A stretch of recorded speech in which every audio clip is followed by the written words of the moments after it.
All right, so picture this. You're about to start your first ever property development project. Oh, Keys in hand, ready to, open the door to endless possibilities. yeah. Exciting, right? It is. It is for sure. But Yeah.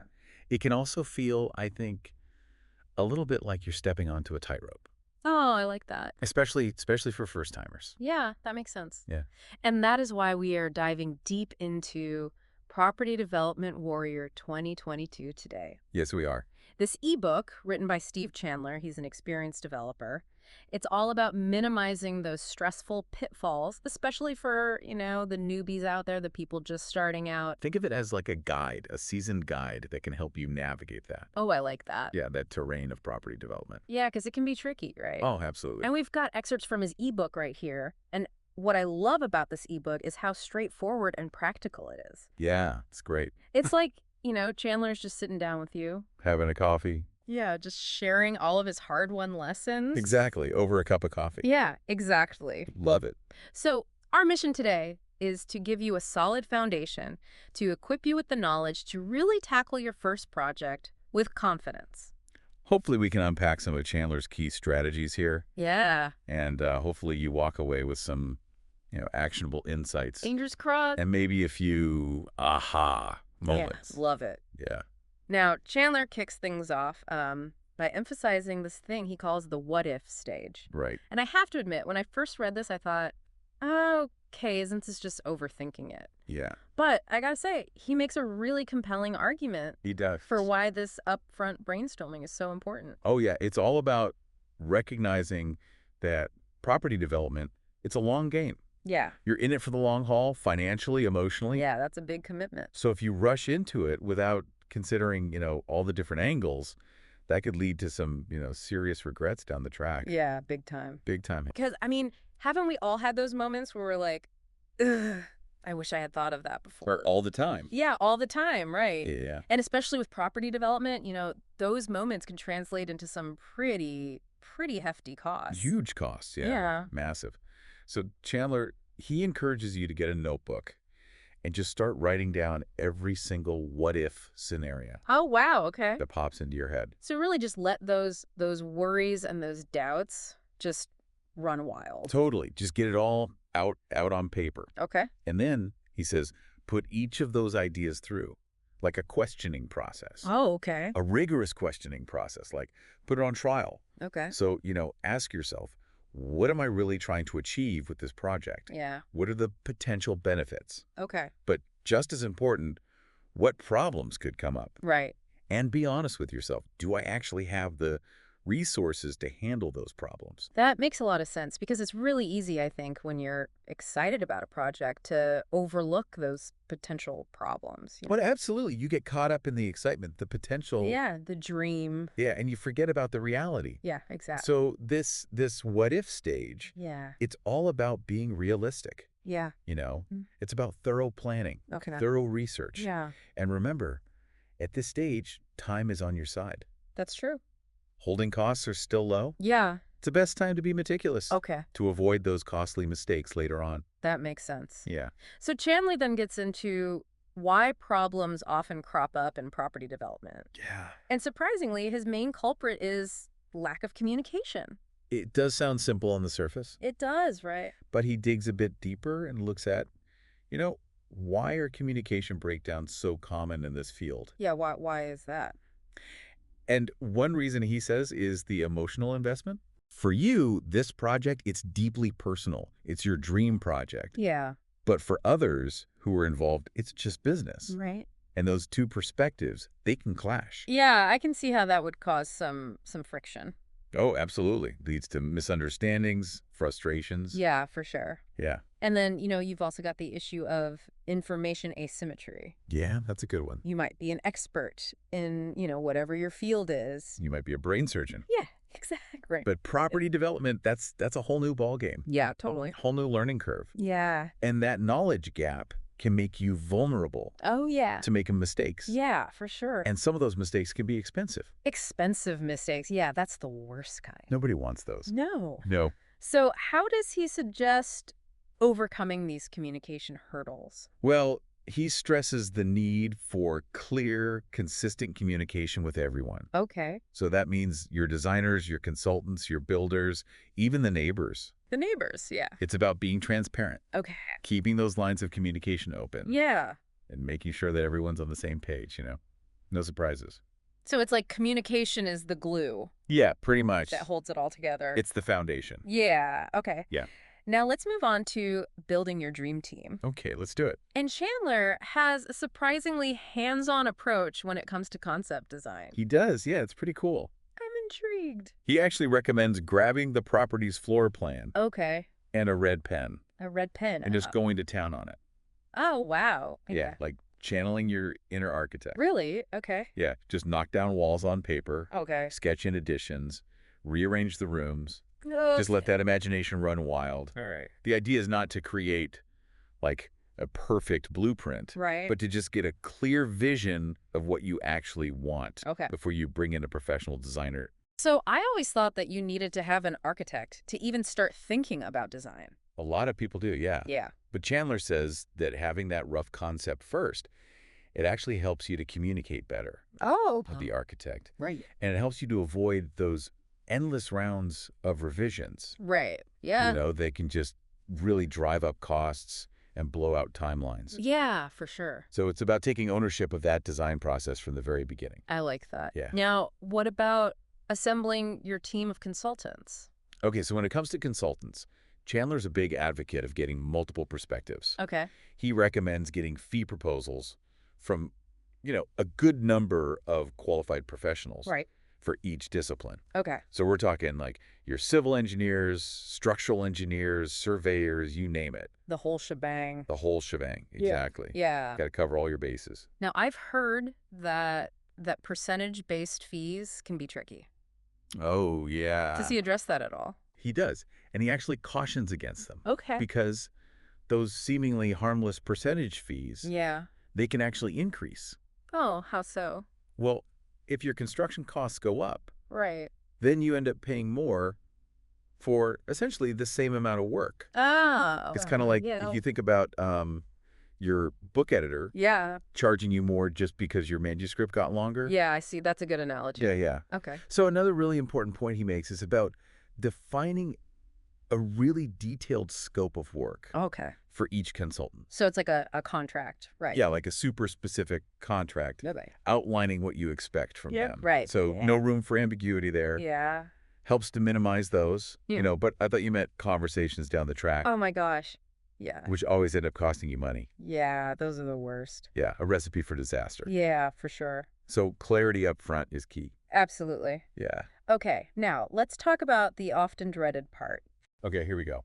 Nailing down costs and navigating that approval process. Yes. Chandler emphasizes the importance of engaging a quantity surveyor Yeah, to create a realistic cost plan absolutely. based on your concept design. Yeah, that's where things start to get real. You got to Yeah. align those dreams Yeah, with the budget. yeah, for sure. Yeah.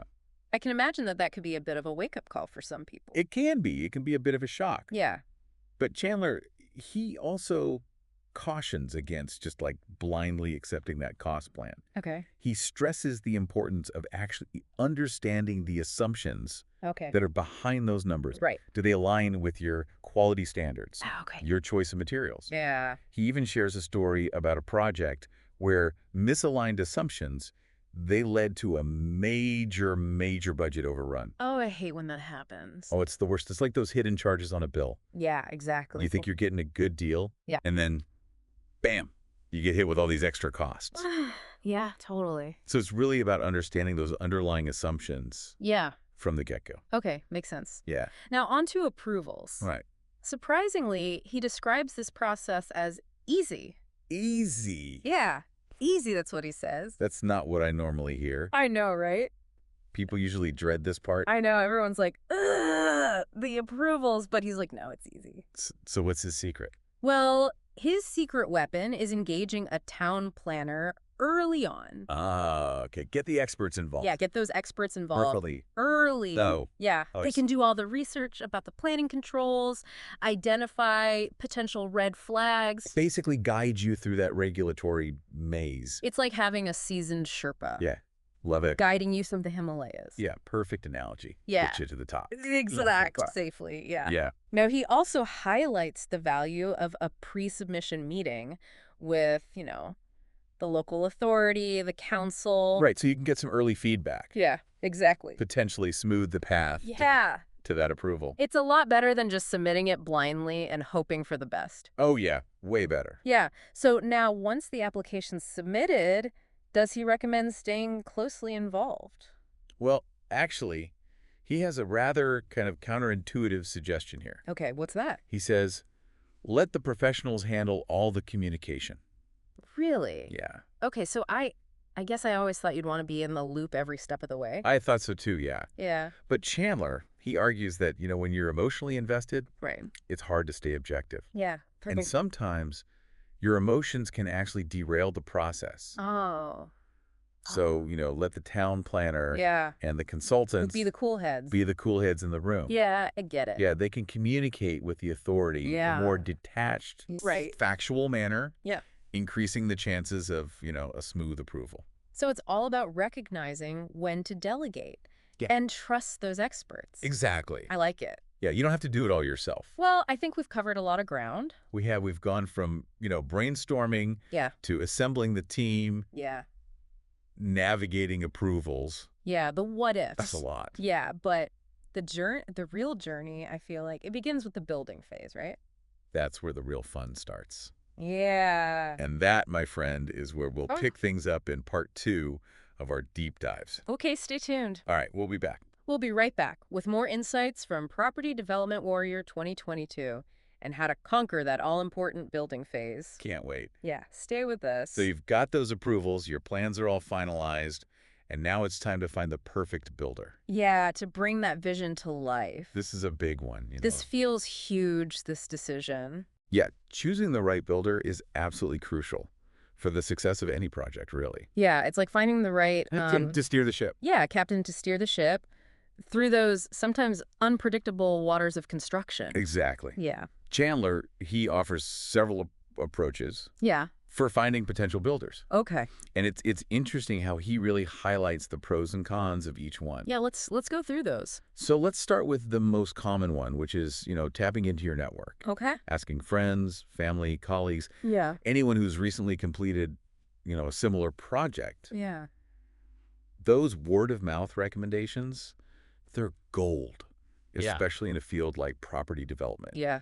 where trust and reputation are so important. It's like getting a personal referral, Yeah, which always feels more reassuring than just picking someone randomly out of a directory. absolutely. Yeah. But here's the thing. Okay. Every project is different. Right. A builder who did an amazing job for your neighbor. Might not actually be the right fit Right. for your specific needs. Yeah, for your style and all of that. Exactly. Their expertise might lie in a different type of construction. Yeah. Or their communication style just might not work for you. Right. Yeah, it's like relying on a restaurant recommendation. Yeah. Your friend might rave about a place that has like super spicy food, Right. but you hate spicy food. You like mild flavors. Yeah, exactly. Tastes. So it's a good starting point, Yeah. but you still need to do your own research. Absolutely. Yeah, okay, so that's network. All right. So Chandler also suggests getting recommendations from your consultants. Okay, yeah, I was going to ask about that. But again, he advises proceeding with a little bit of caution there. Okay, why? Why is that? Because I would think consultants would be well-placed to recommend good builders. You would think so, wouldn't you? Yeah. But there's always that potential for conflicts of interest. Oh, okay. A consultant might recommend a builder they frequently work with. Right. Even if that builder isn't necessarily the best fit for you. Oh, okay. Their judgment could be clouded. By their existing relationship. Exactly. It's a bit like getting a book recommendation from an author who just happens to be best friends with the author of the book. Yeah, it's like, okay, is this a genuine recommendation or are you just doing your buddy a favor? Exactly. You can't really tell. Yeah. Okay, so that's consultants. Now, for larger projects, Chandler suggests considering an expression of interest process. Right. I've heard of EOIs, but I'm not entirely sure how they work. Okay, so it's essentially a way to cast a wider net, Okay. inviting builders to showcase their capabilities, their experience, Yeah. and, demonstrate how that's relevant Right. to your specific project. Okay. So you provide them with like a project overview, you outline the scope of work, your budget, your timeline, any key criteria. So it's like putting out a call for auditions, basically. Yeah, You're attracting, a pool of talent exactly. who are eager to, win the role. Yeah, they want to impress you. Yeah. Okay. That makes It sense. allows you to kind of compare them side by side Okay. based on their responses. Okay. So we've got referrals, we've got consultant recommendations, we've got an EOI process. Right, so you've gathered your list. Yeah. Now it's time to vet those builders Oh. thoroughly. All right. This is where things get serious. This is where you put your detective hat on. I love that. Yeah. So what are our detective tools? Okay, so Chandler really emphasizes asking those pointed questions. Okay. Not just about their experience and their track record, Right. but also their problem-solving approach. Okay. And crucially, their communication style. Right. Because you're going to be working with them for a while. Exactly. You're going to be spending a lot of time with these people. Yeah. So, compatibility is key. It's like choosing a travel companion for, a really long and challenging trip. Exactly. You want someone who's not only competent and reliable, but who you can actually communicate with and who shares your vision. you got to be on the same page. Yeah, okay, so how do we assess this communication style? Well, Chandler recommends developing a rating system. Oh, okay. So create like a scorecard Okay, with criteria that are important to you. okay. Experience, communication, problem solving, references, even their personality, Okay. and, assign points Right. based on how they perform in each of those areas. So you're taking the emotion out of it. Exactly. It's Yeah. about the facts. Okay. Who's going to be the best fit? Makes sense. Objectively.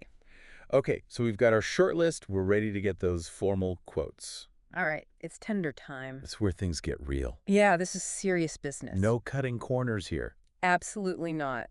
Chandler recommends including those complete and detailed drawings, Okay. specifications, schedules. Right. Think of it as, like providing your builders with A roadmap a comprehensive roadmap. and itinerary for the journey ahead. I like that analogy. The more detailed your instructions, Yeah. the less room there is for ambiguity, misinterpretations. Right. And those costly variations later on. Exactly. Yeah. So the clearer you are up front, Yeah, the smoother the construction process is going to be. 100%. Makes sense. Now, the building contract itself. All right. Here we go. This is where things can get tricky. Yeah. And Chandler strongly advises seeking legal counsel Okay. to guide you through this. Because I have to admit, I'm guilty of thinking, oh, I can just download like a standard contract template, Yeah, a lot of people do that. fill in the blanks, good to go. It's tempting, Yeah. but it's not the smartest move. Okay, so why not? What's wrong with that? Building contracts, they can be very, very complex. Okay. And there are a lot of potential pitfalls Okay. that can even trip up experienced developers. Right. So Chandler recommends steering clear of contracts Okay. provided by trade associations Why is that? because they tend to be biased, Oh, heavily biased in favor of their members. in favor of their members. Oh, okay. So it's like having a contract written by your travel agent. Yeah, That only benefits the travel agent exactly. and not you as the traveler. Not you. You're the one going on the trip, Yeah. and you end up with a terrible itinerary. Yeah, exactly. Yeah, so for homeowners, Chandler suggests sticking with government-issued standard contracts. Okay. They offer a more balanced approach. Okay. Good to know. They're designed to be fair to both parties. Okay. That makes me feel a bit better. So, they protect both the developer and the builder. Okay. So those are good. Now, for larger or more complex projects, Yeah. a lawyer-drafted contract Right. might be the best way to go Okay. to ensure that your interests are fully protected. Yeah.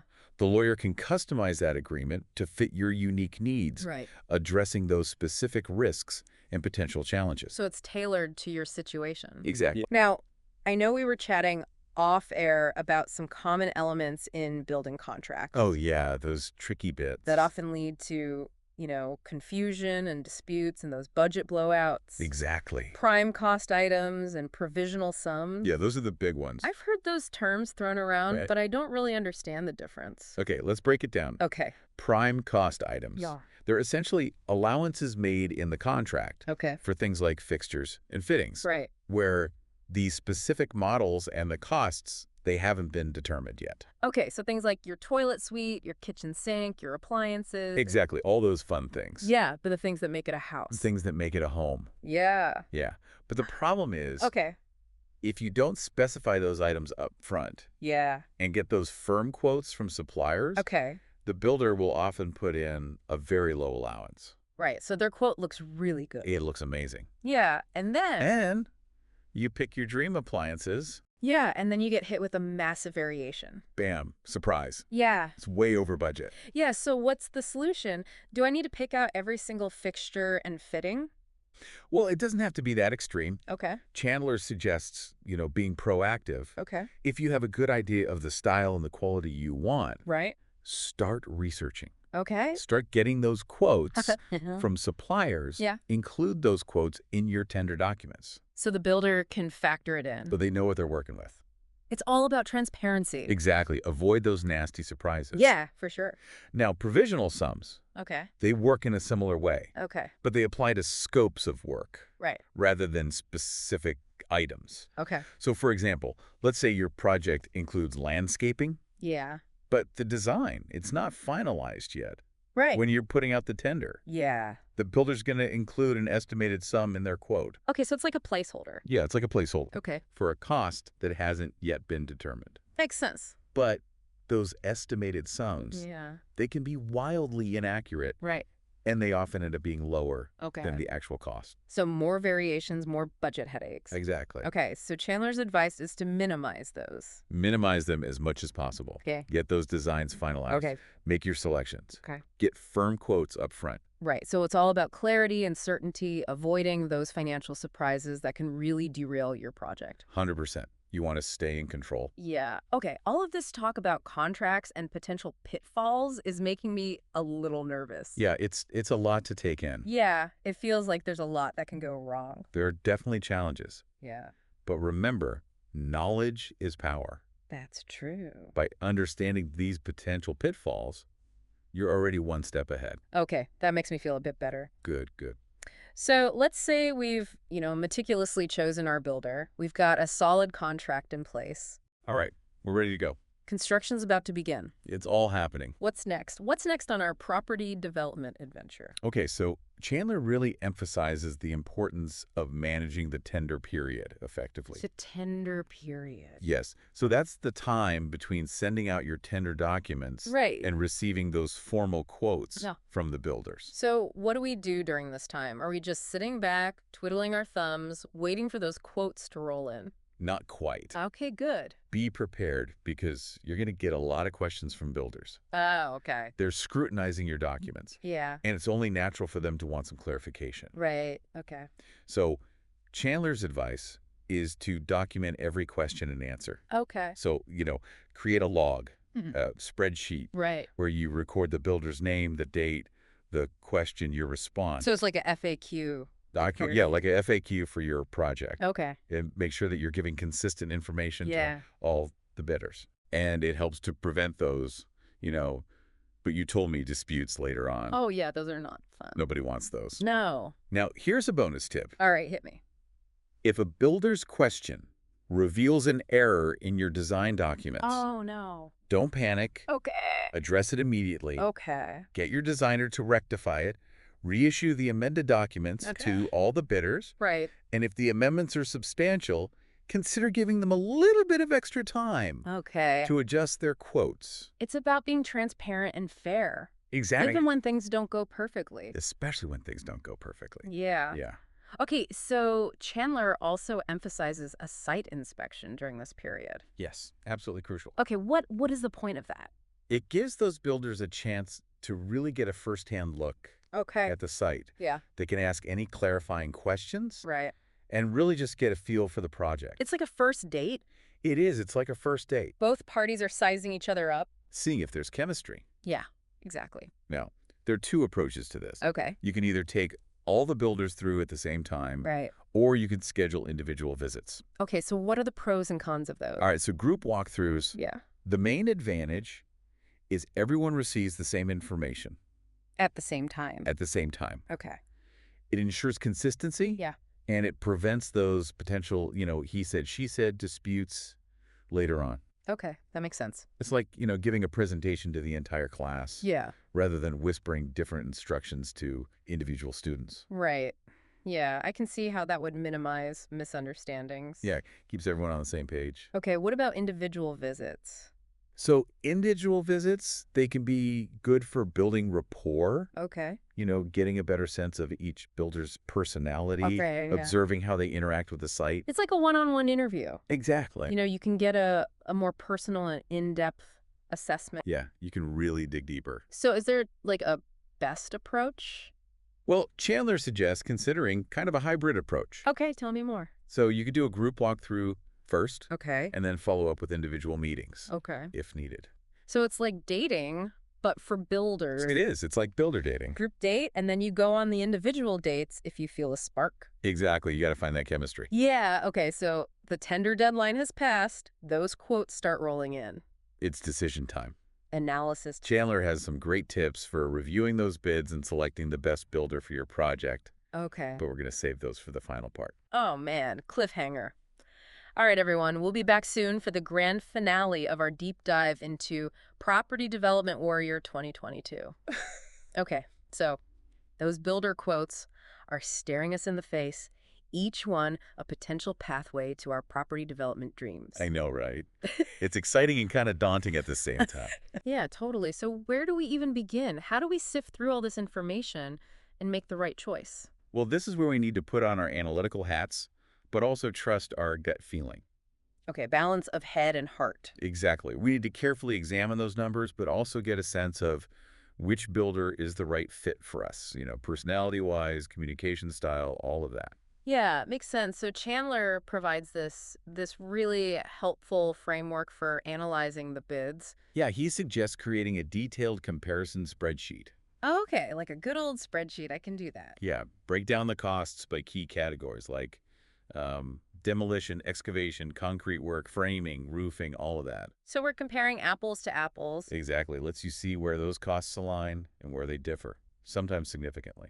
So it's like, I don't know, comparing the ingredient lists of different cakes to see why one might be more expensive than another. Yeah, I like that. You can see if one cake uses premium chocolate while the other uses a more basic brand. Exactly. So, of course, we can't forget about those prime cost items and provisional sums, those sneaky little Oh, things. those are the ones that can really trip you up. They can easily spiral out of control if you're not careful. Yeah, it's like those hidden fees airlines love to tack on. You think you're getting a great deal, and then bam, extra charges for baggage and seat selection. It's the worst. But Chandler's advice goes beyond just comparing those numbers. He also encourages you to look at the bigger picture. Okay, what does that mean exactly? Well, consider the builder's proposed timeline, their approach to managing those pesky variations, and even their communication style throughout the tender process. Remember all those emails and phone calls? Right, yeah, were they responsive? Were they clear? Were they easy to work with? Exactly. So it's about assessing not just the financial aspects, but also the potential for a smooth and collaborative working relationship. Okay, so it's like choosing a business partner. The financial aspects are important, but that compatibility and shared values, that's crucial for long-term success. Couldn't have said it better myself. You're going to be working closely with this builder for quite a while. You want someone you can trust, someone who communicates well, and someone who shared your vision for the project. Okay, that makes a lot of sense. So now, let's say we've done our due diligence, we've analyzed those bids, weighed the pros and cons, and we've finally chosen our builder, the champion, who's going to bring our dream home to life. Exciting time. So do we immediately let them know they've won the contract, pop the champagne? Well, hold your horses. Chandler actually has a surprising tip here. Oh, really? Let's hear it. He suggests holding back a bit, not immediately revealing your choice to the other bidders. Interesting. Why is that? He explains that sometimes things can change unexpectedly when it comes to signing that final contract. A builder might suddenly increase their price or try to sneak in some clauses that aren't in your favor. Oh, so it's like a poker game. You don't want to show your hand too early. Exactly. By keeping your options open, you have more leverage in those final negotiations. Chandler even suggests maybe engaging in parallel negotiations with your second choice builder, just in case things fall through with your preferred one. Okay, so it's like having a backup plan, a plan B, just to ensure a smooth transition into the construction phase. Exactly. So the contract is signed, the excitement is building literally, and construction is about to begin. This is where Chandler's emphasis on clear communication and proactive management really comes into play. Okay, I'm ready to put on my hard hat and get my hands dirty. What's the first step? Well, Chandler stresses the importance of having a dedicated superintendent overseeing the entire project. This person acts as your representative on site, Mhm. making sure the builder is sticking to the plans, managing those timelines and budgets, and basically dealing with any issues that pop up. So they're like our eyes and ears on the ground. Exactly. And Chandler emphasizes that this superintendent needs to be independent, someone who can objectively assess the builder's work and be a fair mediator if any disputes arise. Okay, so they're not just there to rubber stamp everything the builder does. Definitely not. They're there to protect your interests, make sure things are done right. It's like having a referee on the field, making sure everyone's playing by the rules. Exactly. Now, Chandler recommends setting up a regular reporting schedule with your superintendent. Okay, so we're talking regular updates, progress reports, all of that. Exactly. They should be giving you detailed updates on how things are progressing, any potential delays, any challenges, and any issues that need your attention. So it's like having a project dashboard, giving you a clear overview of what's happening. Exactly. And Chandler stresses that these reports shouldn't just be about the good news. Oh, okay, so no sugarcoating. No sugarcoating. They need to include any potential problems, disputes, unresolved claims. Transparency is key. Yeah, makes sense. It's better to address those issues head on rather than letting them fester and potentially blow up later. Exactly. Now, Chandler also talks about the importance of building a strong relationship with your builder, one that's based on trust, open communication, and mutual respect. Right. It's like any successful partnership. It takes effort, understanding, and a willingness to work through challenges together. Yeah, I can see how that would make the whole construction process much smoother. Absolutely. But let's be real, disputes are pretty common in construction projects, right? They can happen for all sorts of reasons. Unexpected site conditions, changes to the scope of work, disagreements about quality, even personality clashes. So how do we handle those disputes without, things getting too heated? Chandler's advice is to approach them strategically, not emotionally.